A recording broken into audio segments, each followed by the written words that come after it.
The Snowman.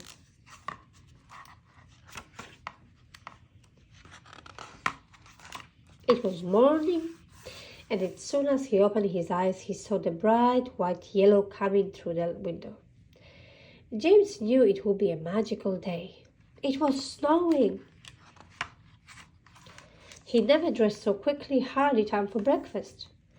At last he was outside making giant footprints in the snow and throwing snowballs.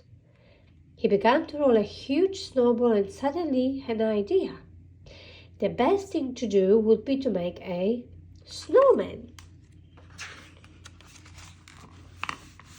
A big body, a quick lunch, no time to stop, a big round head, coal eyes, a tangerine nose, a hat and a scarf, and last of all, James drew a mouth with his finger.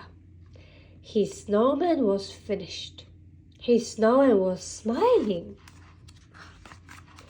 Soon it was time for bed, but it's hard to keep to sleep when you're thinking of a snowman outside all alone. James got up and went out in the night. The day had been special, but this was magical. The snowman waved, raised his hat, and walked towards the house. James took the snowman's hand and they went indoors. Ordinary snowmen never go inside the house, but this snowman wanted to see everything. The fridge was best. It was cold, just how snowmen like it. Upstairs, Mom and Dad were fast asleep. The snowman tried everything, including Mom's perfume, which nearly made him sneeze.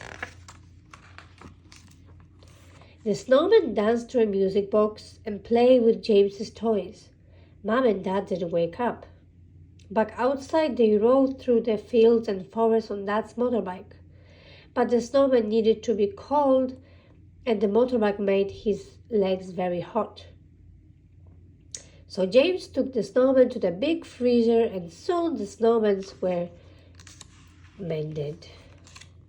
Then suddenly the snowman stopped smiling and listened. What could he hear? Was he remember something? Then he began to run across the snow. James ran with him. He caught the snowman's hand, and all at once they were walking in the air, looking far below, holding very tight, and flying across the world.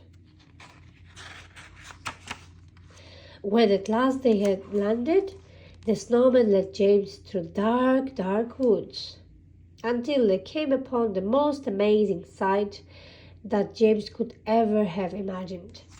All the snowmen and snowwomen in the world came for a party. And there was Father Christmas.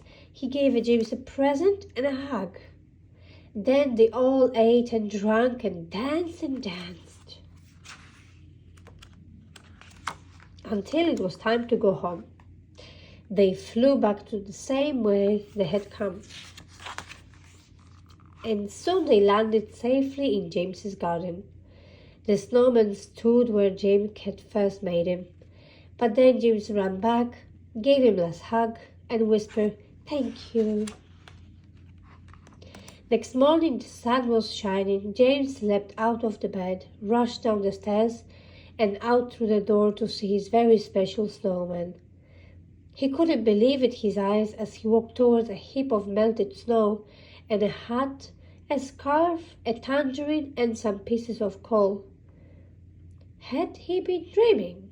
James felt in his dressing gown pockets and pulled out a snowman's scarf, his present, given to him by Father Christmas far away on one magical night.